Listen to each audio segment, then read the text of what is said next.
Hello friends, welcome back to the next lecture. આપણે આગળના લેક્ચરમાં રિવિઝન માટે ચેપ્ટર નંબર 16 પાચનતંત્ર પૂરું કર્યું. એના પછીનો આજનો આપણું નેક્સ્ટ રિવિઝન લેક્ચર જે છે એમાં આપણે ચેપ્ટર નંબર 17 જે છે એ સ્ટાર્ટ કરીએ છીએ, જેનું નામ છે શ્વસનતંત્ર. માનવ શ્વસનતંત્ર, એના અલગ અલગ અંગો અને અંગો જે છે એની સાથે સંકળાયેલી શ્વસનની વાયુઓના વહન માટેની અલગ અલગ પ્રક્રિયાઓ. બરાબર, આપણે રિવિઝન સ્વરૂપે ફટાફટ એનું લેક્ચર જે છે એ ફટાફટ જોઈ લઈએ. સૌથી પહેલાં ચેપ્ટર જે છે એ સ્ટાર્ટ કરતાં પહેલાં શરૂઆત થાય છે મેઇન શ્વસન અંગો.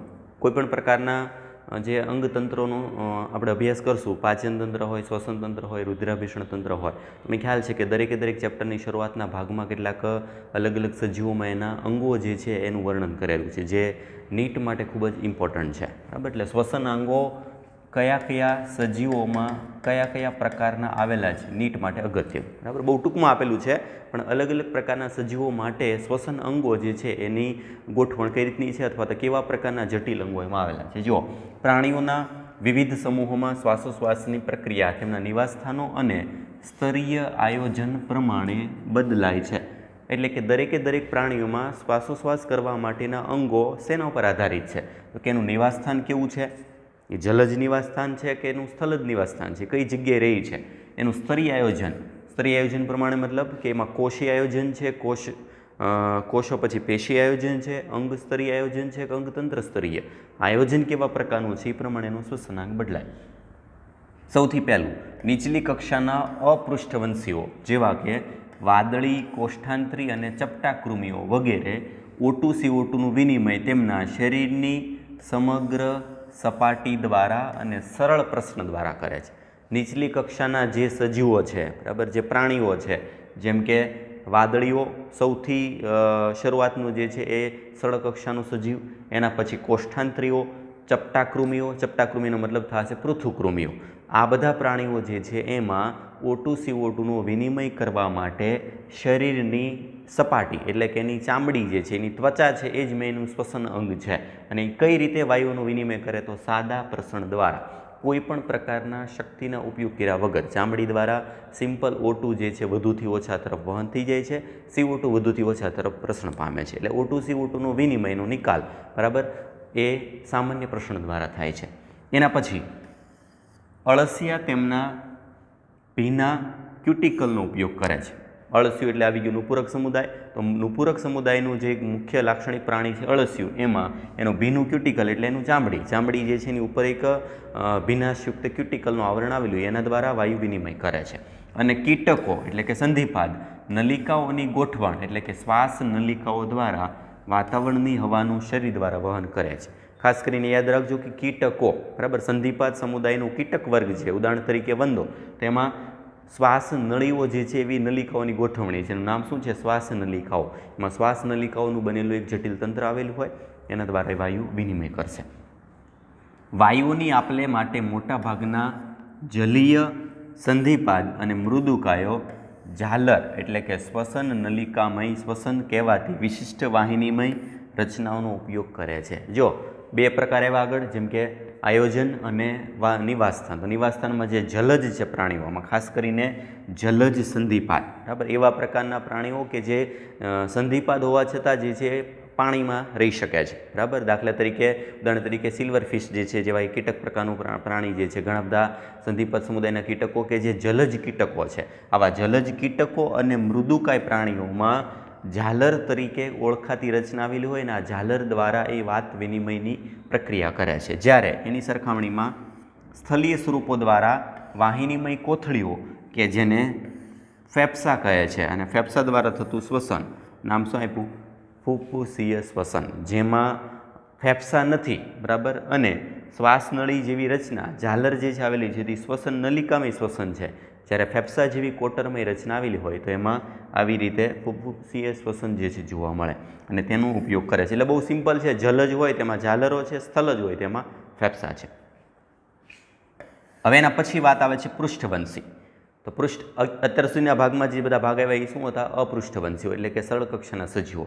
પૃષ્ઠવંશીઓમાં મત્સ્ય જે છે એમાં ઝાલરોનો ઉપયોગ થાય છે, જ્યારે ઉભયજીવી સરીસૃપ, પક્ષી અને સસ્તનો ફેફસા દ્વારા શ્વસન કરે છે. કેમ અપૃષ્ઠવંશીઓમાં બે વિભાગ આવ્યા હતા? સ્થલજ અને જલજ. સ્થલજવાળા ભાગ જે છે એમાં ફેફસા આવેલા છે અને જલજ જે છે એમાં ઝાલરો આવેલી છે. એ જ રીતે સેમ પૃષ્ઠવંશીઓમાં જે મુખ્ય 4 વિભાગો છે બરાબર, એમાં મત્સ્ય જે છે બરાબર એ ઝાલરનો ઉપયોગ કરે કારણ કે જલજ છે, અને બાકીના બધા જે સ્થલજ છે ઉભયજીવી, સરીસૃપ, પક્ષી અને સસ્તન ફેફસા દ્વારા શ્વસનની પ્રક્રિયા કરે છે. દેડકા જેવા ઉભયજીવીઓ તેમની ભીની ચામડી દ્વારા પણ શ્વસન કરે છે, અને આ શ્વસનને ત્વચીય શ્વસન કહે છે. દેડકા જેવા પ્રાણી જે છે તમને ખ્યાલ છે કે જેમાં બંનેનું અનુકૂલન છે, એ ઉભયજીવી છે, પાણીમાં પણ રહી શકે છે અને જમીન ઉપર પણ રહી શકે બરાબર. તો એમાં ભીની સપાટી, તમને ખ્યાલ છે કે દેડકા જેવા પ્રાણીઓ જે છે ગ્રીષ્મ નિદ્રા અને શીત નિદ્રા જેવી સમાધિમાં જતા રહે છે, ત્યારે વાયુ વિનિમય કોના દ્વારા કરે? તો એની ચામડી, ભીની ચામડી જે છે જે ત્વચા દ્વારા વાયુઓનું વિનિમય કરી શકે, એટલે એને નામ આપ્યું છે ત્વચીય શ્વસન. સસ્તનોમાં વિકસિત શ્વસન તંત્ર હોય છે. ઉદાહરણ તરીકે મનુષ્ય બરાબર, મનુષ્યમાં એક વિકસિત શ્વસન તંત્ર આવેલું હોય છે. એની શ્વસન તંત્રના અંગો કયા કયા છે બરાબર, અને કઈ રીતે કાર્ય કરે છે એ આપણે જોવાનું છે મનુષ્ય. એટલે આ થઈ ગયું સૌથી શરૂઆતનો ભાગ. અલગ અલગ ભાગ જે છે અલગ અલગ પ્રાણીઓમાં શ્વસન અંગો કયા પ્રકારના આવેલા હોય છે. બધા ચેપ્ટરોના શરૂઆતમાં બહુ ટૂંકમાં આપેલું છે, પણ એ ખૂબ જ ઇમ્પોર્ટન્ટ છે, જોડકા સ્વરૂપે પૂછાય કયા પ્રાણીઓમાં કેવા પ્રકારનું શ્વસન અંગ આવેલું હોય છે. એના પછી મેઇન ઇમ્પોર્ટન્ટ આપણો ટોપિક છે આજનો હ્યુમન રિસ્પિરેટરી સિસ્ટમ, એટલે કે મનુષ્યનું શ્વસન તંત્ર. મનુષ્યમાં શ્વસન તંત્રના અંગો મેઇન કયા કયા છે બરાબર, એની અંગો જે છે એની ગોઠવણી, એમાં આવેલા અલગ અલગ ભાગો એ જોઈએ ટૂંકમાં. મનુષ્યમાં આવશે શરૂઆત એક જોડ બાહ્ય નાસિકા છિદ્ર. બહારની ભાગોથી હવાના સંપર્કમાં આવેલો મેઇન આપણું શરીરનો અંગ જે છે નાક. નાકમાં 2 ભાગ, બાહ્ય નાસિકા છિદ્ર જે ઉપરી હોઠ ઉપર ખુલે છે, તે નાસિકા માર્ગ દ્વારા નાસિકા ગુહામાં ખુલે છે. નાસિકા ગુહા કંઠનળીમાં ખુલે છે, જે ભાગ ખોરાક અને હવાનો સામાન્ય માર્ગ છે. આગળ પણ આપણે કીધું હતું બરાબર કે પાચન તંત્ર અને શ્વસન તંત્ર બેયમાં આવેલું કોમન અંગ એ છે એને કંઠનળી. કંઠનળી સ્વર પેટીમાં ખુલે છે બરાબર, એને દ્વારા શ્વાસનળીમાં ખુલે છે. એટલે આ રીતનો માર્ગ થયો. બાહ્ય નાસિકા છિદ્ર, ત્યાંથી આવશે નાસિકા કોટર. નાસિકા કોટરવાળો ભાગ ખુલે કંઠનળી, કંઠનળીવાળો ભાગ ખુલે સ્વરપેટી, સ્વરપેટીવાળો ભાગ જે છે ખુલે શ્વાસનળી. શ્વાસનળીવાળો ભાગ જે છે આગળ ખુલશે ફેફસામાં. એટલે આ થઈ ગયું માનવ શ્વસન તંત્ર જે છે એના મુખ્ય અંગો. માનવ શ્વસન તંત્રમાં મુખ્ય જે છે આટલા અંગો ક્રમશઃ ગોઠવાય અને એક સુવિકસિત જટિલ શ્વસન તંત્ર નિર્માણ કરે છે, વાયુ વિનિમય માટે ખૂબ જ ઇમ્પોર્ટન્ટ છે બરાબર. એના પછી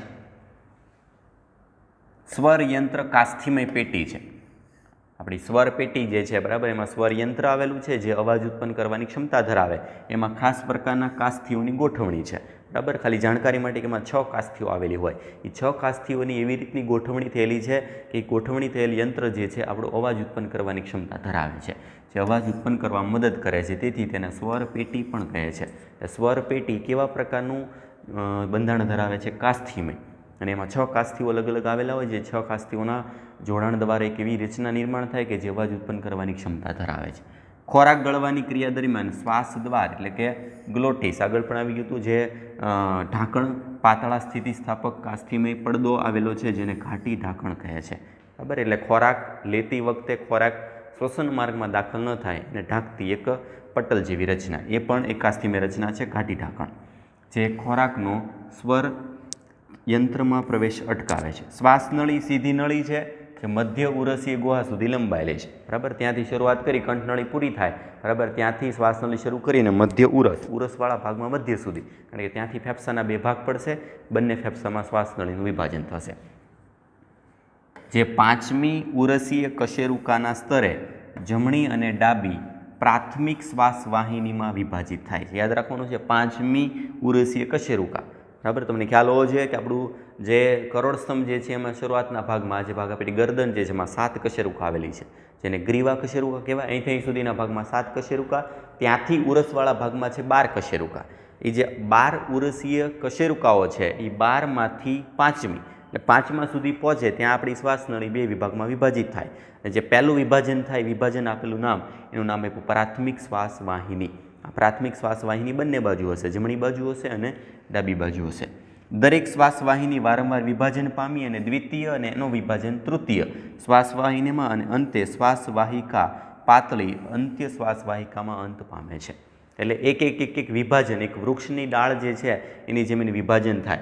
પ્રાથમિક એનું વિભાજન દ્વિતીય, એનું વિભાજન તૃતીય, તૃતીયવાળો ભાગ જે છે એને અંતે શ્વાસવાહિકા. જો તૃતીય શ્વાસવાહિની છે એનાથી એકદમ પાતળી નળી વાહિકા આવી ગયું અને આ શ્વાસવાહિકાના અંતે એવી અંત્ય શ્વાસવાહિકા. અંત્ય શ્વાસવાહિના એક કોટર જેવા ભાગ જે છે એમાં ખુલે છે. ફેફસાનો એક રચનાત્મક ભાગ છે એ છે વાયુકોષ્ઠ. શ્વાસનળી પ્રાથમિક, દ્વિતીય અને તૃતીય શ્વાસવાહિનીઓ અને શરૂઆતની શ્વાસવાહિકાઓ અપૂર્ણ કાસ્થિમય કડીઓ દ્વારા આધાર પામેલ હોય છે. આપણા શ્વસન માર્ગને રૂંધાતો અટકાવવા માટે એમાં સી આકારની અપૂર્ણ એટલે કે સંપૂર્ણ ગોળાકાર ના હોય, અપૂર્ણ અહીંયા કડીઓ આવેલી છે. ક્યાં સુધી આવેલી છે? તો છેક આપણા શ્વાસનળીથી શરૂ કરી એનું વિભાજન પ્રાથમિક, દ્વિતીય અને શરૂઆતની શ્વાસવાહિકાઓ છે. અંત્ય શ્વાસવાહિકામાં ટૂંકમાં નહીં હોય, બરાબર. એ સિવાયના દરેક ભાગમાં પાતળી સી આકારની કાસ્થિમય કડીઓ હોય જે શ્વસન માર્ગને રૂંધાતો અટકાવે છે. અંત્ય શ્વાસવાહિકાઓ અંતે ઘણી બધી પાતળી અનિયમિત દિવાલયુક્ત વાહિકાયુક્ત કોથળી જેવી રચનામાં ખુલે જેને વાયુકોષ્ઠ કહે છે, બરાબર. વાયુકોષ્ઠ રચના જે ફેફસાનો સૌથી અંદરનો ભાગ અને સૌથી એક રચનાત્મક અને ક્રિયાત્મક ભાગ કે જ્યાં વાયુ વિનિમય થવાનો છે ત્યાં ખુલે. શ્વાસવાહિની શ્વાસવાહિકાઓનું શાખિત જાળું અને વાયુકોષ્ઠો ભેગા મળી ફેફસાની રચના કરે છે, બરાબર. એટલે આકૃતિ આપેલી છે. જો સૌથી શરૂઆતના ભાગમાં ઘાટી ઢાંકણવાળો કાસ્થિમય રચના, પછીનો ભાગ છે સ્વરપેટી, સ્વરપેટીની અંદર આવેલું હોય સ્વરયંત્ર, એના પછીના ભાગમાં શ્વાસનળી, શ્વાસનળીની અંદર આવેલું છે આ સી આકારની કાસ્થિમય રચના, સી આકારની કાસ્થિમય કડી. તમે જોશો આમાં કાસ્થિમય કડીઓ જે છે અંદર સુધી લંબાયેલી છે, બરાબર. આ શ્વાસનળી 5મી ઉરસીય કશેરુકા હોય ત્યાંથી 2 વિભાજન પડે. ડાબી બાજુના અને જમણી બાજુના ફેફસામાં પ્રાથમિક શ્વાસવાહિની દાખલ થાય. પ્રાથમિક શ્વાસવાહિની એક મેઇન શ્વાસવાહિની, એમાંથી 2 વિભાજન પડે. બંને વિભાજન જે છે આગળ દાખલ થાય બંને બાજુના ફેફસામાં દાખલ થઈ જશે.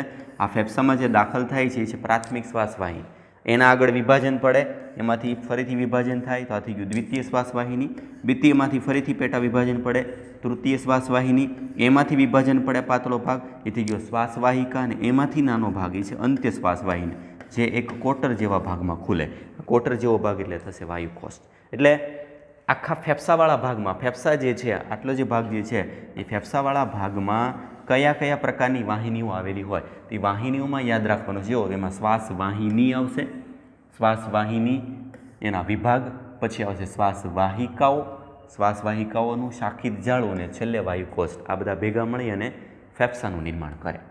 એના પછી 2 ફેફસા આપણે ધરાવીએ છીએ જેની ફરતે દ્વિસ્તરીય ફુફ્ફુસા વરણ આવેલું હોય છે, પ્લુરલ મેમ્બ્રેન, બરાબર. અહીં યલો કલરનો ભાગ દર્શાવેલો છે જે ફેફસાની ફરતે આવેલા 2 આવરણો છે અને બંને આવરણો દ્વારા ફેફસા જે છે એમાં તારકતા મળે, બરાબર. અને એની અંદર હવાનું દબાણ જાળવી રાખવા માટેનું જે છે ગોઠવણી દર્શાવેલી છે, બરાબર. એની યાંત્રિક આંચકા સામે રક્ષણ આપવા માટે.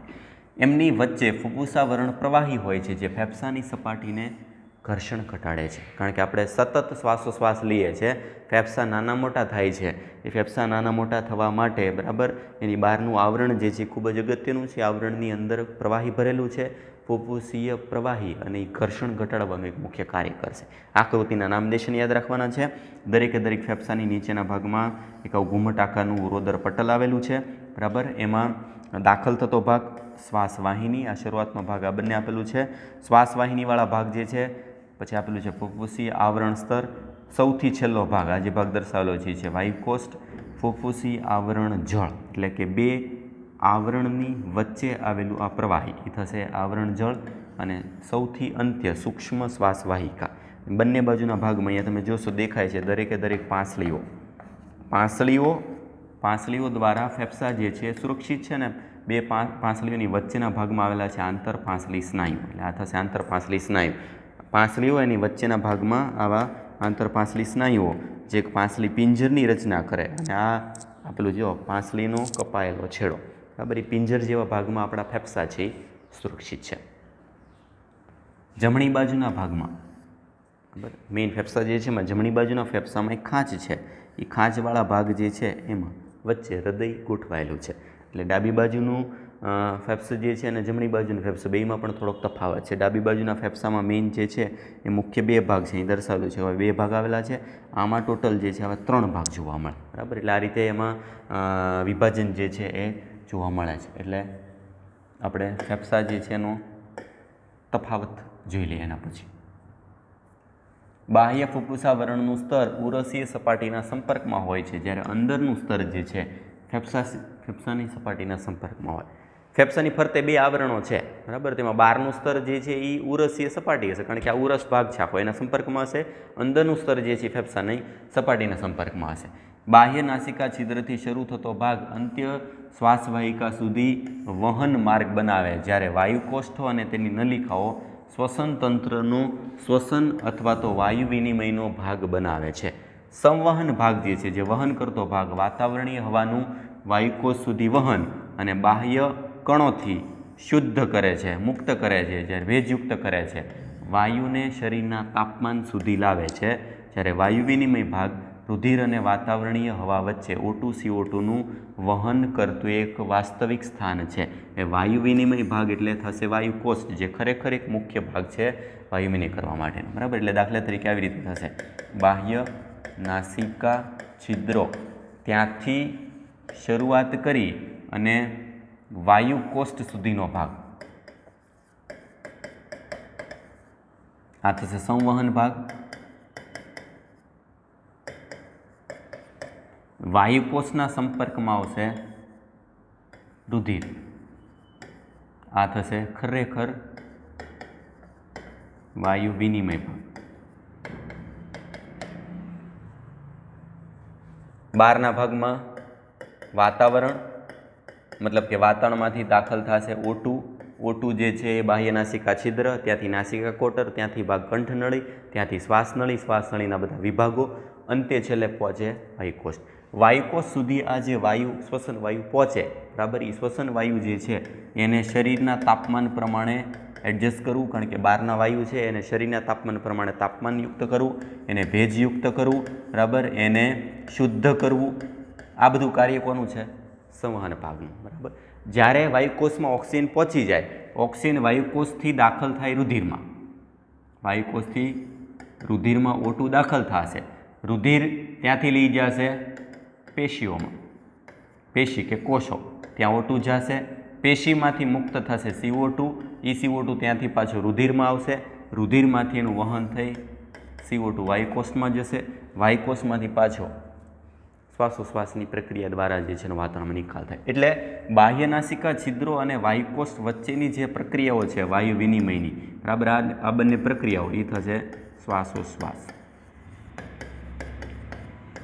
શ્વાસોશ્વાસ દ્વારા વાયુ વિનિમય થાય છે, જ્યારે વાયુકોષ અને રુધિર જે છે એની વચ્ચે વાયુ વિનિમય, કે જે મુખ્ય રુધિર અને વાયુકોષ જે છે એની સપાટી છે, આ બંને સપાટી જે છે એના વચ્ચે ખરેખર જે વાયુ વિનિમય છે આ સપાટીએ થાય છે, બરાબર, જેને આપણે શ્વસન સપાટી એવું પણ નામ આપી શકીએ. શ્વસન સપાટી તરીકે વાત વિનિમય, આ જે ભાગ જે છે એને આપણે મુખ્ય નામ આપી શકીએ શ્વસન સપાટી, જે સ્તરે ખરેખર વાયુનું વિનિમય થાય છે, બરાબર. અને આ જે ભાગ જે છે એ માત્ર વાયુઓનું વહન કરવા માટેનો એક નલિકામય માર્ગ છે. રુધિર અને વાયુકોષ્ઠ વચ્ચે જે વાયુઓનું વિનિમય થાય છે મેઇન આ શ્વસન સપાટીવાળા ભાગમાં થશે.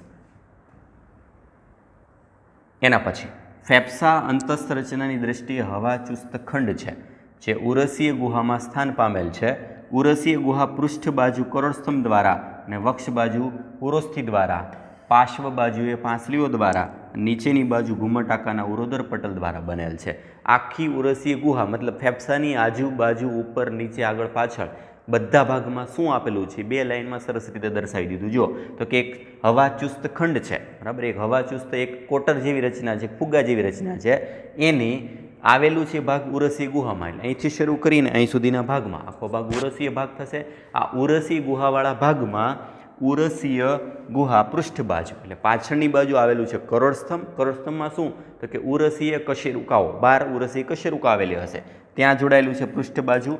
વક્ષ બાજુ આવેલું છે ઉરોસ્થિ, અહીં ઉરોસ્થિ વચ્ચેના ભાગમાં એક ચપટું અસ્થિ એક આવેલું છે, બરાબર. આગળ પાછળના 2 અસ્થિઓ એની 2 બાજુ ઢાળવાનું કામ, 2 બાજુ જે છે એને પાર્શ્વ સપાટી પૂરી પાડે. પાર્શ્વ બાજુ આવેલી છે પાંસળીઓ, બરાબર. એટલે ક્યાં ક્યાં આવી ગયું? પાછળનો ભાગ આવી ગયો, આગળનો ભાગ આવી ગયો, સાઈડનો ભાગ આવી ગયો, બરાબર. વધ્યું કઈ ઉપર અને નીચે.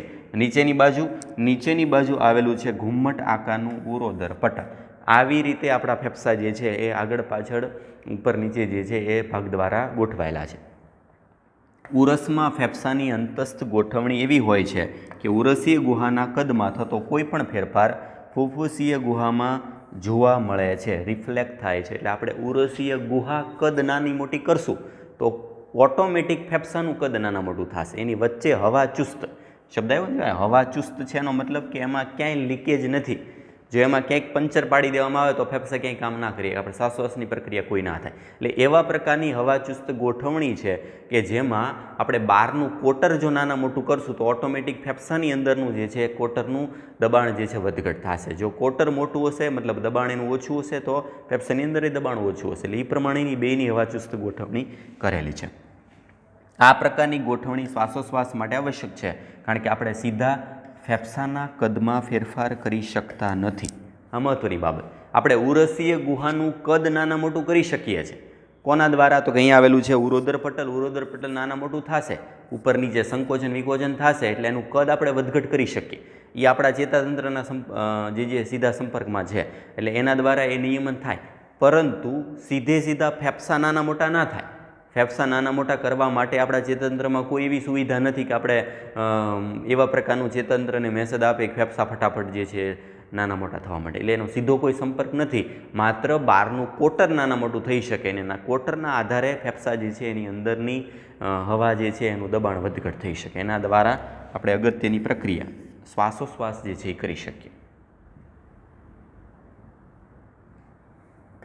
શ્વસનમાં નીચેના તબક્કા સમાવિષ્ટ છે. આગળ જે મેં સમજાવ્યું છે એ ફરીથી પાછું રિવિઝન થાય છે કે બહારથી વાતાવરણની હવા જે છે કોષો સુધી પહોંચે એ સુધી વાયુઓનો માર્ગ કયો છે, કઈ રીતે વાયુઓ જે છે વહન થાય છે, વહન માટેના અલગ અલગ તબક્કા. જો તો સૌથી પહેલો તબક્કો છે શ્વાસોશ્વાસ અથવા તો શ્વસન વાત વિનિમય, એક પ્રકારનું વેન્ટિલેશન. આ શબ્દ અત્યારે તો ખૂબ જ પ્રચલિત છે, બરાબર. કોરોનાની સ્થિતિ છે, તમને ખ્યાલ છે વેન્ટિલેશન શબ્દ શું છે. વેન્ટિલેશન જે છે એનો મતલબ સિમ્પલ શું છે કે વાયુઓનું વાત વિનિમય. આપણે ઓરડા હોય, કોઈ પણ ઓફિસ હોય તેમાં વેન્ટિલેશન મૂકીએ છીએ, પંખો મૂકીએ છીએ, ફેન, બરાબર, એક્ઝોસ્ટ ફેન જેને કહીએ છીએ. એ પણ શું કરે? એક પ્રકારનું વેન્ટિલેશન કરે છે.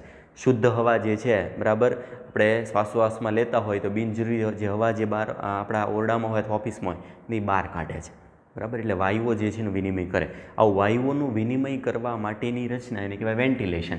તો શ્વસન વાત વિનિમય એ કોણ કરે છે? શ્વાસોશ્વાસ. આપણી શ્વાસ અને ઉચ્છ્વાસની પ્રક્રિયા એ કુદરતી વેન્ટિલેશન છે. ઓક્સિજનને ફેફસામાં લઈ જાય છે, CO2ને ફેફસામાંથી બહાર કાઢે છે. દ્વારા વાતાવરણની હવા અંદર દાખલ થાય અને CO2 સભર વાયુકોષની હવા બહાર મુક્ત થાય. આ કુદરતી વેન્ટિલેશન. આ પરિસ્થિતિ ભયંકર તમને ખ્યાલ છે કોરોના સ્થિતિમાં, જેમાં ફેફસા કુદરતી રીતે કામ નથી કરી શકતા. એટલે આપણે કૃત્રિમ જે છે વેન્ટિલેટરની જરૂર પડે છે. આ વેન્ટિલેશન કામ કુદરતી પ્રક્રિયા છે, પણ વેન્ટિલેટર એક મશીન છે. આ મશીન દ્વારા આપણે એક શ્વાસ આપીએ છીએ ફેફસાને અને એમાંથી ઉચ્છ્વાસ સ્વરૂપે જે છે CO2નો નિકાલ થાય. એટલે કુદરતી રીતે ઓક્સિજનનો સપ્લાય અંદર, આપણું કુદરતી રીતે જ્યારે સપ્લાય ન કરી શકે એમ હોય ત્યારે બહારથી મશીન દ્વારા જે છે એને ફેફસાને શ્વાસોશ્વાસ કરવાની પ્રક્રિયા વેન્ટિલેટર તરીકે ઓળખાય. એટલે પહેલો તબક્કો છે વેન્ટિલેશન. વાતાવરણની હવા જે છે એને ફેફસામાં પહોંચાડવી અને ફેફસાની હવાને વાતાવરણમાં બહાર મુક્ત કરવી, એ પહેલી પ્રક્રિયા છે વેન્ટિલેશન. ફેફસા સુધી વાયુ પહોંચી ગયા પછી શું? વાયુઓનું એટલે કે O2 CO2નું પ્રસરણ વાયુકોષની સમગ્ર સપાટી દ્વારા થાય છે. વાયુકોષની સમગ્ર સપાટી એટલી બધી મોટી સપાટી ધરાવે છે કારણ કે એનું કદ ખૂબ સૂક્ષ્મ છે કે જે શ્વસન સપાટી દ્વારા રુધિર અને વાયુકોષ વચ્ચે વાયુઓની આપ-લે થશે. વાયુઓનું વહન રુધિર દ્વારા થાય, ત્રીજો તબક્કો. ચોથું, O2 CO2નું પ્રસરણ રુધિર અને પેશીઓ વચ્ચે થાય. આ પહેલું જંક્શન હતું રુધિર અને વાયુકોષ. બીજું જંક્શન છે રુધિર અને પેશી. O2ને કોષો અપચય ક્રિયામાં વાપરે છે. અપચય ક્રિયા એટલે એક પ્રકારની શ્વસન ક્રિયાઓમાં વપરાય, શક્તિ ઉત્પન્ન થાય, શક્તિનો ઉપયોગ કરે દેહધાર્મિક ક્રિયામાં. ઇનડાયરેક્ટલી એમાં આડ નિપજ તરીકે ઉત્પન્ન થાય CO2 મુક્ત થાય. કોષીય શ્વસન જે છે એ પ્રકરણ આપણે 14 જે છે એમાં તમે ઓલરેડી ભણી ગયા છો, બરાબર, કે જેમાં O2 વપરાય છે અને ઇનડાયરેક્ટલી CO2 મુક્ત થાય છે. CO2નો ઉપયોગ પાછો એનો નિકાલ કરવા માટે. એટલે આખા તબક્કા જે છે એને સમજવા માટે જો સૌથી પહેલો આવશે વાતાવરણ, પછીનો ભાગ આવશે વાયુકોષ્ઠ અથવા ફેફસા. આ પહેલું સ્ટેપ શું છે? વાતાવરણમાંથી વાયુકોષને ઓક્સિજન પૂરો પાડવાની પ્રક્રિયા. કઈ પ્રક્રિયા? શ્વાસ. વાતાવરણમાંથી O2 સ્વરૂપે વાયુકોષ સુધી પહોંચે. વાયુકોષ્ઠના સંપર્કમાં આવેલું છે રુધિર. વાયુકોષની સપાટી જે છે એના સંપર્કમાં આવેલું છે રુધિર. આ રુધિર અને વાયુકોષ વચ્ચેની સપાટી એને નામ આપ્યું શ્વસન સપાટી. શ્વસન સપાટી જે પહેલું જંક્શન. અહીંથી O2 રુધિરમાં દાખલ થયું. રુધિર દ્વારા વહન પામી અને O2 પહોંચી જાય કોષો અથવા તો પેશી. કોષો અને પેશી O2 વાપરે, મુક્ત કરે CO2. આ CO2 ને વહન કરી અને રુધિર પોતે, આ રુધિર માધ્યમ જ છે, એટલે બે માધ્યમ છે. એક રુધિર અને વાયુકોષ વચ્ચેની સપાટી એ છે શ્વસન સપાટી, જ્યાં O2 દાખલ થાય, CO2 પાછો સ્વીકારાય, O2 CO2 બંનેની આપલે થાય, એ છે શ્વસન સપાટી. શ્વસન સપાટીથી રુધિર અને કોષોની સપાટી, આ છે પેશીય સપાટી. પેશીય સપાટી. પેશીય સપાટી બીજું જંક્શન. એટલે મેઇન કામ શું છે? તો કે પહેલું કામ જે છે એ છે CO2 લઈ, પહેલું કામ છે મેઇન વેન્ટિલેશન. શ્વાસોશ્વાસની પ્રક્રિયા મેઇન પહેલું કામ, બરાબર. એક નિર્જીવ પ્રક્રિયા એવું ગણી શકાય. એમાં કોઈ પણ પ્રકારના વાહક જે છે એ ઘટકની જરૂર નથી પડતી, વાહક કોઈ રસાયણની જરૂર નથી પડતી. એમને સીધી એક હવાનો નિકાલ, હવાનો માર્ગ. વેન્ટિલેશન. વાતાવરણ અને વાયુકોષ વચ્ચે શ્વાસ અને ઉચ્છ્વાસ દ્વારા વેન્ટિલેશન થાય. એકવાર વાયુકોષ સુધી ઓક્સિજન પહોંચી ગયું, ઓક્સિજનને પહોંચાડવું પડે રુધિરમાં, અને રુધિરમાંથી લઈ લેવું પડે CO2. આ ઓક્સિજન અને CO2 બંનેનો વાત વિનિમય જે વાયુકોષ અને રુધિરની સપાટી દ્વારા થાય, એ સપાટીને કહેવાય શ્વસન સપાટી, પહેલું જંક્શન. ત્યાંથી લઈ જવાનું છે બીજા જંક્શનમાં. બીજા જંક્શનમાં કોણ? તો કે પેશી સપાટી. પેશી સપાટી એટલે શું? કે જ્યાં રુધિર અને કોષો અથવા પેશી સંપર્કમાં છે. રુધિર O2 કોષોને આપી દેશે, O2 વાપરશે, CO2 મુક્ત કરશે, CO2 ને પાછું રુધિરમાં આપી દેશે. તો શ્વસન સપાટીથી પેશીય સપાટી અને પેશીય સપાટીથી શ્વસન સપાટી, એ બંને વચ્ચે પણ વાયુઓનું વહન થાય. પણ આ વાયુઓનું વહન કરવા માટેની ચોક્કસ સુવિધા આપણા શરીરમાં કરેલી છે, જેના માટે ચોક્કસ પ્રકારના અલગ અલગ ઘટકો વપરાય છે, બરાબર. એટલે આ પ્રક્રિયા જે છે એમને નહીં થાય. જે પહેલાં વેન્ટિલેશન તબક્કો તો એની જેમ નથી, બરાબર. ઢોળાંશ બધે છે, વાયુઓનું વહન બધે ટોટલી ઢોળાંશના આધારે છે, કે દબાણ ઢોળાંશના આધારે. પણ જે બીજું સ્ટેપ છે આખું, બીજા સ્ટેપ માટે કેટલાક રસાયણો જે છે એની જરૂર પડે છે, કેટલીક પ્રક્રિયાઓની જરૂર પડે છે. જ્યારે આમાં કોઈ પ્રક્રિયાની જરૂર નથી, એક વહન માર્ગ દ્વારા સીધો વાયુ જે છે એ વહન થઈ જાય છે. નો ડાઉટ કે એમાં આપણે પ્રેશર ડિફરન્સ કરવાની જરૂર પડે છે. વાતાવરણ અને વાયુકોષ વચ્ચે આપણે દબાણ જે છે વધઘટ કરવાની જરૂર પડશે. આપણે આગળ સ્ટેપ ભણીએ છીએ. એટલે આખી પ્રક્રિયા શું થઈ? જુઓ, પહેલું શરૂઆત, વાતાવરણમાંથી O2 દાખલ થાય વાયુકોષમાં, વાયુકોષમાંથી દાખલ થાય રુધિરમાં, રુધિરમાંથી વહન પામી જાય કોષોમાં, કોષો ઓક્સિજન વાપરે, સામે મુક્ત કરે CO2 લઈ લે રુધિર, ત્યાંથી વહન કરે, એટલે પેશીય સપાટીથી શ્વસન સપાટીએ વાયુકોષમાં CO2 પહોંચાડે, CO2 આવી જાય એટલે વાયુકોષ જે છે પાછા ઉચ્છ્વાસ દ્વારા, પ્રક્રિયા દ્વારા એને વાતાવરણમાં નિકાલ કરે. આખી એક પ્રક્રિયા વેન્ટિલેશન, આખી પ્રક્રિયા વાત વિનિમય. આ વાત વિનિમયનું મુખ્ય માધ્યમ છે રુધિર. એટલે રુધિર દ્વારા મુખ્ય કાર્ય શું થયું? વાયુઓનું વહન કરવાની પ્રક્રિયા. આ જે આખા સ્ટેપ જે છે ને અહીંયા ટોટલ આવા 5 સ્ટેપ દ્વારા સમજાયું કે શ્વસનમાં મુખ્ય આટલા તબક્કાની જરૂર પડે છે, બરાબર. હવે આખા તબક્કામાં આપણે ભણશું પહેલાં પહેલું સ્ટેપ કે વેન્ટિલેશન, શ્વાસોશ્વાસ. એમાં શ્વાસ અને ઉચ્છ્વાસ કઈ રીતે થાય છે, કેટલી માત્રામાં થાય છે, અને અલગ અલગ પ્રકાર કયા કયા છે. બીજું સ્ટેપ આખું આપણું ચેપ્ટરનું આ હશે કે એમાં શ્વસન સપાટી અને પેશી સપાટીમાં રુધિરના માધ્યમ દ્વારા વાયુઓ જે છે એનું વિનિમય કઈ રીતે થાય છે, આપણે બીજા સ્ટેપમાં ભણશું. એટલે સૌથી પહેલાં વેન્ટિલેશન ભણી. શ્વાસોશ્વાસની પ્રક્રિયા, મિકેનિઝમ ઓફ બ્રીથિંગ. શ્વાસોશ્વાસની પ્રક્રિયા, કઈ રીતે કુદરતી રીતે આપણે શ્વાસોશ્વાસ કરીએ છીએ અને કઈ રીતે આ બધું અલ્ટરનેટિવ શ્વાસોશ્વાસ જે છે ચાલ્યા કરે છે. એના માટે પ્રેશર ડિફરન્સ છે, દબાણનો તફાવત છે, પણ એ દબાણનો તફાવત સર્જાય છે કઈ રીતે? બહુ સરસ, એક સ્ટેપ બાય સ્ટેપ તબક્કામાં યાદ રાખવાનું છે.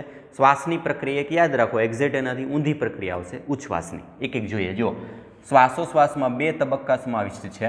પહેલો તબક્કો છે શ્વાસ, જે દરમિયાન વાતાવરણની હવા અંદર દાખલ થાય છે અને વાતાવરણ વચ્ચેની અંદર દાખલ થાય છે, અને ઉચ્છ્વાસ બીજો તબક્કો, જેના દ્વારા વાયુકોષ્ઠમાંની હવા બહાર મુક્ત થાય છે. વાયુઓની ફેફસા અને વાતાવરણ વચ્ચેની અવરજવર દાબ ઢોળાંશ દ્વારા થાય છે. આખી પ્રક્રિયા માટે જવાબદાર છે મેઇન દબાણ ઢોળાંશ. શ્વાસ ત્યારે જ થાય જ્યારે ફેફસાનું દબાણ એટલે કે આંતરફુફ્ફુસીય દબાણ વાતાવરણીય દબાણ કરતાં ઓછું હોય. બહુ સિમ્પલ છે કે વાયુ વધુ હોય દબાણ, ત્યાંથી ઓછા દબાણ તરફ ઓટોમેટિક વહન પામે.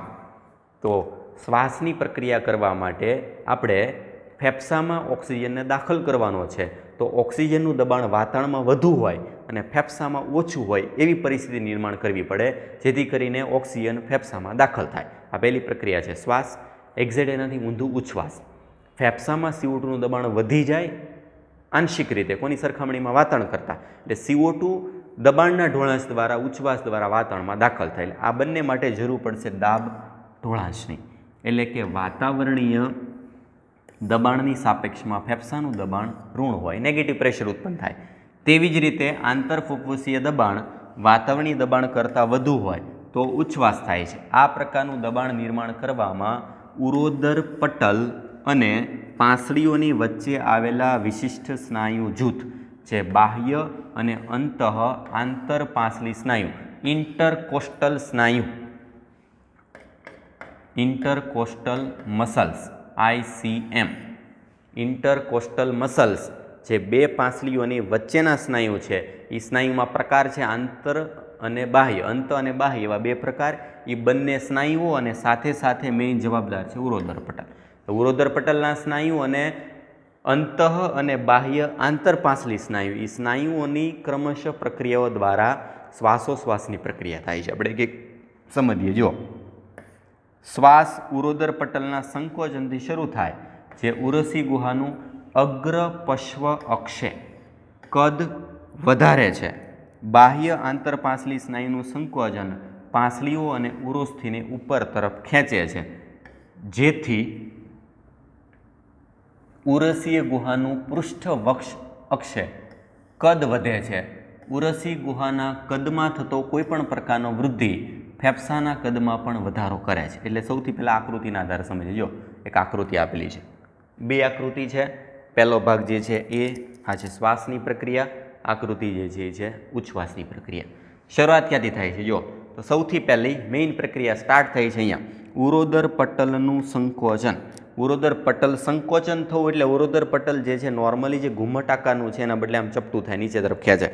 આ જે ભાગ જે છે નીચે તરફ ખેંચાય, ઉરોદર પટલ નીચે ખેંચાય છે. એટલે ઇનડાયરેક્ટલી ઉરોદર પટલનું કામ શું છે ખાલી જો યાદ રાખજો કે આટલો ભાગ ઉરસી ગુહાનો છે, ઉરોદર પટલ નીચે ખેંચાય એટલે ઉરસ ગુહાનો વિસ્તાર વધારવાનું કામ. ઉરસ અને ઉદર 2 ભાગ છે, ઉદર વિસ્તારને ઘટાડવો અને ઉરસ વિસ્તારને વધારવો, આ માત્ર ને માત્ર એક કાર્ય છે ઉરોદર પટલનું. આ ભાગ નીચે તરફ ખેંચાય છે. જો ઉરોદર પટલ નીચે ખેંચાય છે એટલે શું થશે? ઉરસ ગુહા વધે છે. પણ સાથે સાથે જો આ નીચે જાય છે એમ બહારની બાજુ ભાગમાં એક પાંસળીઓ અને ઉરોસ્થિનો ફેલાવો, ઉરોસ્થિ અને પાંસળીઓના સ્નાયુ જે છે એ અગ્ર પશ્વ અક્ષે વધે છે. એટલે જો તમે આમ શ્વાસ લેશો ઉપર આવે છે. હવે આપણે એમ કીધું ઉરોદર પટલ તો નીચે જાય છે, ઉરોદર પટલ નીચે જ જાય છે, પણ આ પાંસળી જે છે જે નોર્મલી આ રીતે છે આમ ખેંચાય છે, આમ બહાર આવે છે. કારણ કે આપણે માત્ર આમ વિસ્તાર નથી વધારવાનો, આ રીતે પણ વિસ્તાર વધારવાનો છે. એટલે આપણે પાંસળી પિંજરમ બહાર તરફ ખેંચાય, બહાર તરફ ખેંચવા માટે આ વચ્ચેનો ભાગ ઉરોસ્થિ અને પાંસળીઓ બેને ખેંચવા પડે. એટલે અગ્ર પશ્વ અક્ષે ઉરોસ્થિ અને પાંસળીઓ ખેંચાય એટલે આપણે જો શ્વાસ લેશું ત્યારે આ ભાગ આમ ઉપર છાતી ફૂલે એવું લાગે. આમ કરશું એટલે ઉપર છાતી ફૂલે છે. છાતી ફૂલાવા માટે જવાબદાર છે આ બંને સ્નાયુઓ. જ્યારે શ્વાસ લઈએ ત્યારે છાતી ફૂલે છે, બરાબર, મતલબ કે ઉપર શું આવે છે? ખાલી પાંસળી પિંજર જે નોર્મલી આ રીતે છે આમ ખેંચાય છે, બહાર આવે છે, બરાબર, પાછું અંદર જતું રહે છે. તો એ દરમિયાન આપણું જે નોર્મલ જે આ કન્ડિશન છે, આ જે ભાગ જે છે નોર્મલી આ સ્થિતિમાં હશે, બરાબર, શ્વાસ લઈએ ત્યારે આ સ્થિતિમાં થશે. ઉચ્છ્વાસ થાય આ સ્થિતિમાં. આવી રીતે જે આપણું કદ વધે છે, અગ્ર પશ્વ આ જે ભાગ બરાબર એના ફેલાવવું ને પાછું અંદર લઈ જવું, એ કામ છે ઉરોસ્થિ અને આંતરપાંસળી સ્નાયુનું. અને આ જે કદ છે એને વધારે ઓછું કરવું એ કાર્ય છે ઉરોદર પટલના સ્નાયુનું. શું થશે જો આમ કદ વધી ગયું કોના દ્વારા? ઉરોદર પટલનું સંકોચનથી. આમ કદ વધારવું છે, શું આવ્યું જો ઉરસના કદમાં પાંસળીઓ અને ઉરોસ્થિ આંતરપાંસળી સ્નાયુ જે છે એનું સંકોચન થાય, એટલે ટોટલ કદ આવી રીતે ને આવી રીતે વધે. કદ વધ્યું બરાબર, ઉરસી ગુહાનું કદ વધ્યું. તબક્કાવાર લઈએ. સૌથી પહેલું શ્વાસ ક્યારે થાય? શ્વાસ માટેનું સિમ્પલ શરૂઆત સૌથી શું થાય? ઉરોદર પટલ નું સંકોચન. ઉરોદર પટલનું સંકોચન એટલે નીચે તરફ ખેંચાણ. ઉરોદર પટલ જે છે એ સંકોચન થાય એટલે નીચે ખેંચાય છે. ઉરોદર પટલનું સંકોચન થાય સાથે સાથે પાંસળીઓ, પાંસળીના સ્નાયુ અને ઉરોસ્થિ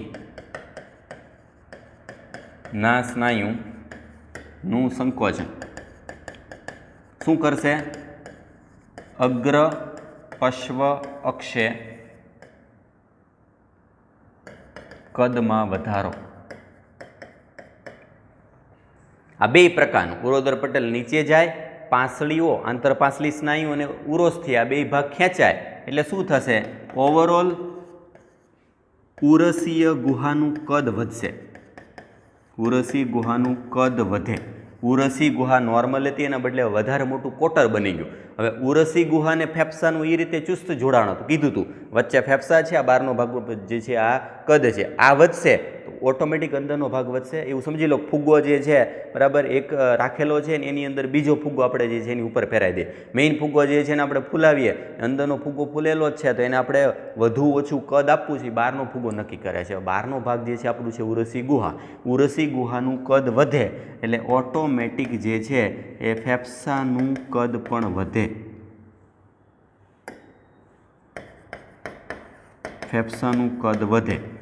ઉરસી ગુહાનું કદ વધે, ફેફસાનું કદ વધે. હવે ફેફસાનું કદ વધે એટલે કદ અને દબાણનું વ્યસ્ત પ્રમાણ હોય. ફેફસાનું અંશતઃ દબાણ, ફેફસાનું અંશતઃ દબાણ ઘટે. કદ વધે, દબાણ ઘટે. પણ આ અંશતઃ દબાણ એટલે કયું? તો કે સાપેક્ષ દબાણ. વાતાવરણની સરખામણીમાં ફેફસાની અંદરનું દબાણ જે છે ઘટ્યું. દબાણ ઘટે એટલે વાતાવરણમાંથી હવા એટલે કે ઓક્સિજન ફેફસામાં દાખલ થાય. ફેફસામાં દાખલ થશે. એટલે બહુ સિમ્પલ, ફેફસાનું દબાણ ઘટ્યું છે એટલે પહેલેથી કઈ કઈ પ્રક્રિયા? ઉરોદર પટલનું સંકોચન થાય, નીચે ખેંચાય, આવી રીતે કદ વધે. સાઈડમાં કદ વધારવા માટે પાંસળીના સ્નાયુ અને ઉરોસ્થિના સ્નાયુનું સંકોચન થાય. અગ્ર પશ્વ અક્ષે જે છે એ એનું કદ વધારે. કદ ટોટલ વધ્યું એટલે ફેફસાનું કદ વધ્યું. ફેફસાનું કદ વધ્યું એટલે એનું દબાણ ઘટ્યું. દબાણ ઘટ્યું કોની સરખામણીમાં? વાતાવરણની સરખામણીમાં. હવાનો નિયમ છે કે હવા વધુ દબાણથી ઓછા દબાણ તરફ વહન પામે. ઓટોમેટિક હવા જે છે એ વાતાવરણમાં દાખલ થાય અને આ હવા ઓક્સિજન સ્વરૂપે દાખલ થશે. આ આખી પ્રક્રિયા સમગ્ર એ શું છે? શ્વાસ. એક્ઝેક્ટ એનાથી ઊંધી પ્રક્રિયા જોઈએ જો ઉચ્છ્વાસ. એટલે આ બધું આપણે ઓલરેડી જોઈ લીધેલું છે. એના પછી નેક્સ્ટ ભાગ અહીં સુધી શ્વાસ થાય છે જોઈ લીધું. ઉરોદર પટલ અને આંતરપાંસળી સ્નાયુના શિથિલનથી સંકોચન થયું હતું, હવે વિકોચન થશે. આથી ઉરોદર પટલ અને ઉરોસ્થિ પોતાના મૂળ સ્થાને પાછા આવશે. અંદર જશે, બહાર જશે એમ નહીં, જ્યાં હતા ત્યાં ને ત્યાં. ઉરોદર પટલ નીચે ગયું હતું, વિકોચન થાય એટલે પાછું મૂળ સ્થિતિમાં આવશે. આ જે સ્નાયુ બહાર ખેંચાણ હતા, છાતી ફૂલેલી હતી, પાછી અંદર જશે. આ બાજુનો ભાગ જે આવી રીતે થયો હતો પાછો અંદર જશે. ટોટલ કદ જે છે આખું આપણું ટોટલ કદ આટલું છે. ઉરસી ગુહાનું ટોટલ કદ ઘટાડવાનું છે. કદ ઘટાડવા માટેના આ બધા જે છે એ પ્રયત્નો. ઉરસીય ગુહાનું કદ ઘટે, ફુફ્ફુસીય કદ ઘટે. ફુફ્ફુસીય કદ ઘટે એટલે અંતઃ ફુફ્ફુસીય દબાણ વાતાવરણના દબાણ કરતાં થોડુંક વધે, વધારે તરફ જાય, જેનાથી ફેફસાની હવા બહાર નીકળે અને આ પ્રક્રિયાને કહેવાય ઉચ્છ્વાસ. આપણે ઉદરમાંના વધારાના સ્નાયુઓની મદદથી શ્વાસોશ્વાસની ક્ષમતામાં વધારો કરી શકીએ છીએ. આ નોર્મલી શ્વાસ લઈએ છીએ એની સરખામણીમાં આપણે યોગ કરીએ તો ઊંડો શ્વાસ લઈ શકીએ છીએ. બરાબર. ઉદાહરણ તરીકે બગાસું ખાવું. બગાસું ખાઈએ ત્યારે નોર્મલ કરતાં આપણે ઘણી બધી હવા જે છે અંદર દાખલ કરી શકીએ. એ જ રીતે ઉચ્છ્વાસની પ્રક્રિયા જે નોર્મલી થાય છે એની કરતાં તમે શ્વાસ રોકીને વધારે દબાણપૂર્વક ઉચ્છ્વાસ કરી શકો. ઉદાહરણ તરીકે છીંક ખાવી. છીંક ખાવી શું છે તો કે દબાણપૂર્વક લેવામાં આવતો એક ઉચ્છ્વાસ. આ પ્રયત્નો જે છે એ આપણા શરીર માટે જરૂરી છે અને આપણું શરીર વધારાની વધઘટ જે છે દેહધાર્મિક સ્થિતિ પ્રમાણે કરી શકે છે. બરાબર. સરેરાશ એક સ્વસ્થ માનવ પ્રતિ મિનિટ 12 થી 16 વખત શ્વાસોશ્વાસ કરે છે. 12 થી 16 વખત વાયુ વિનિમય થાય છે. બરાબર. તો શ્વાસોશ્વાસની ગતિવિધિમાં સામેલ વાયુઓના કદનું માપન સ્પાયરોમીટરની મદદથી થાય છે. યાદ રાખજો કે જે વાયુ અંદર દાખલ થાય છે, બહાર નીકળે છે, એ માપવું હોય આપણે કેટલા ml જે છે, કેટલા લીટર વાયુઓનું વિનિમય થાય છે. બરાબર. તો એ માપવા માટેનું એક યંત્ર, એનું નામ છે સ્પાયરોમીટર. બહુ સિમ્પલ મશીન હોય, એક દબાણ દ્વારા આપણે ફૂંક મારવાની. ફૂંક મારીએ એટલે અંદર એક દબાણ દર્શાવે કે આપણે શ્વાસ જે છે ને કેટલો ધક્કો મારી શકીએ છીએ. આપણે ઇનડાયરેક્ટલી ફેફસાની ક્ષમતા નક્કી કરે છે. ફેફસાના કાર્યનું દાક્તરી મૂલ્યાંકન કરવા મદદ કરે છે. એટલે આ થઈ ગયું. નોર્મલી જે છે આકૃતિ યાદ રાખવાની છે. આકૃતિમાં યાદ રાખજો જ્યારે નીચે તરફ એરો જતો હોય અને બહાર તરફ એરા જતા હોય. બરાબર. તો આ પ્રક્રિયા જે છે શ્વાસ દર્શાવે છે કારણ કે એમાં વાયુ અંદર દાખલ થાય છે. આનાથી એક્ઝેક્ટ ઊંધું જે છે એ છે ઉચ્છ્વાસની પ્રક્રિયા. ઉચ્છ્વાસની પ્રક્રિયામાં જે હતું ઉરોદર પટલ, ફરીથી પાછું ઉરોદર પટલનું શિથિલન અને કમાનનું ઉપરી ગમન. કમાનવાળો ભાગ એટલે આ કમાન. કમાન જે નીચે આવ્યો હતો તો કમાન પાછું ઉપર જાય છે. બરાબર. અને પાંસળીઓ અને ઉરોસથી પોતાની મૂળ સ્થિતિમાં આવે છે, જે જગ્યા હતા ત્યાં. કારણ કે પાંસળી અને ઉરોસથી મૂળ સ્થાન તરફ પાછો આવે છે, એનું શિથિલન થાય છે. ઉરસના ટોટલ કદમાં આ જે આટલો વિસ્તાર છે તમે જોશો તો ખ્યાલ આવશે, અને આ જે વિસ્તાર તમે જોશો તો ખ્યાલ આવશે. ટોટલ જે વિસ્તાર જે હતો, આ વિસ્તાર વધેલો હતો, આ ટોટલ વિસ્તાર જે છે એ ઘટે છે. વિસ્તાર ઘટે એટલે દબાણ વધે, અને દબાણ વધે એટલે વાયુ ઓટોમેટિક બહાર જાય. આમાં વિસ્તાર વધે એટલે દબાણ ઘટે, અને દબાણ ઘટે એટલે વાયુ ઓટોમેટિક દાખલ થાય. આ રીતે બે પ્રકારની પ્રક્રિયા દ્વારા શ્વાસોશ્વાસની પ્રક્રિયા થયા કરે. આ જે નોર્મલી થાય છે એ નોર્મલીમાં આપણે ફેરફાર કરી શકીએ. બરાબર. એટલે આ જે પ્રક્રિયા આવી હતી, બરાબર, એક્ઝેક્ટલી એ જ રીતે ઉચ્છ્વાસ જે છે એના માટે આપણે દર્શાવી શકીએ. હું ટૂંકમાં લખતો નથી, આ ભાગ યાદ રાખજો. જે ભાગ અહીંયા સંકોચન છે ત્યાં વિકોચન આવી જશે, અહીંયા વિકોચન આવી જશે. કદમાં વધારો છે એ ઘટાડો આવી જશે. ઉરસી ગુહાનું કદ વધે છે ત્યાં આવી જશે ઘટે. ફેફસાનું કદ પણ ઘટશે, ને ફેફસાનું કદ ઘટે એટલે દબાણ વધે. દબાણ વધે એટલે વાયુ દાખલ થતું તેના બદલે વાયુ બહાર નિકાલ થશે. આ પ્રક્રિયાને કહેવાય ઉચ્છ્વાસ. એટલે આપણે સૌથી પહેલો તબક્કો જે છે ભણી ગયા વેન્ટિલેશન. વેન્ટિલેશન કઈ રીતે થાય છે, વેન્ટિલેશન કરવા માટે જે છે જવાબદાર પ્રક્રિયાઓ કઈ છે, શ્વાસ અને ઉચ્છ્વાસ માટેના તબક્કા જે છે પૂછાય છે. એક્ઝેક્ટ નીટમાં ક્વેશ્ચન પૂછાય છે કે નીચેનામાંથી કયું શ્વાસની પ્રક્રિયા માટે જવાબદાર નથી અથવા તો યોગ્ય નથી. તો શ્વાસની પ્રક્રિયા કરવા માટે મેઇન કયા તબક્કા જરૂર પડે? ઉરોદર પટલનું સંકોચન, અગ્ર, પશ્વ, અક્ષય, પાંસળીઓ અને આંતરપાંસળી સ્નાયુ જે છે એનું સંકોચન થાય. ફેફસા જે છે એનું ટોટલ કદ જે છે, એની અંદરનું કદ જે છે એ કદવાળો ભાગ જે છે એ વધે એટલે એની અંદરનું દબાણ ઘટે.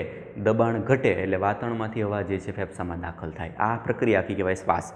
એક્ઝેક્ટ એનાથી ઊંધી પ્રક્રિયા જે છે એ આવશે ઉચ્છ્વાસની. બરાબર. હવે શ્વાસની પ્રક્રિયામાં કેટલો શ્વાસ દાખલ થાય છે, કેટલો શ્વાસ બહાર નીકળે છે, બરાબર, એના માટેની પ્રક્રિયા એ છે શ્વસનનું કદ અને ક્ષમતા. કેટલો શ્વાસ અંદર જાય છે, કેટલો શ્વાસ બહાર આવે છે. બરાબર. એ ટોપિક જોઈ લે અને એના પછી આપણે આવશે શ્વસન વાયુનું વહન. બરાબર. શ્વસન વાયુનું વહન કઈ રીતે થાય છે, એની સાથે સંકળાયેલો ભાગ જે છે એ શ્વસનની અનિયમિતતાઓ. એટલે અત્યારે આટલા લેક્ચર જે છે પૂરતું આપણે આટલું રાખીએ. બરાબર. પછીના ભાગમાં આપણે આ શ્વસનની ક્ષમતા અને ભાગ ટીવી, આઈઆરવી આ બધું શું છે એ સમજશું, અને એની પછી વાયુઓનું વહન જે છે કઈ રીતે થાય છે. બરાબર. એ આપણે આના પછીના નેક્સ્ટ લેક્ચર જે છે એમાં અભ્યાસ કરશું. બરાબર. ત્યાં સુધી ટેક્સ્ટ બુકની બેઠી લાઈન આખી જોઈ લેવાની છે, અને આ ભાગ જે છે એમાં જે લખાયેલું છે એ પ્રમાણે હાઇલાઇટ કરી અને મેઇન ભાગ જે છે સમજવાનો પ્રયત્ન કરવાનો છે. બરાબર. બાકીનું ચેપ્ટરનો અડધો ભાગ આના પછીના લેક્ચરમાં આપણે જોશું.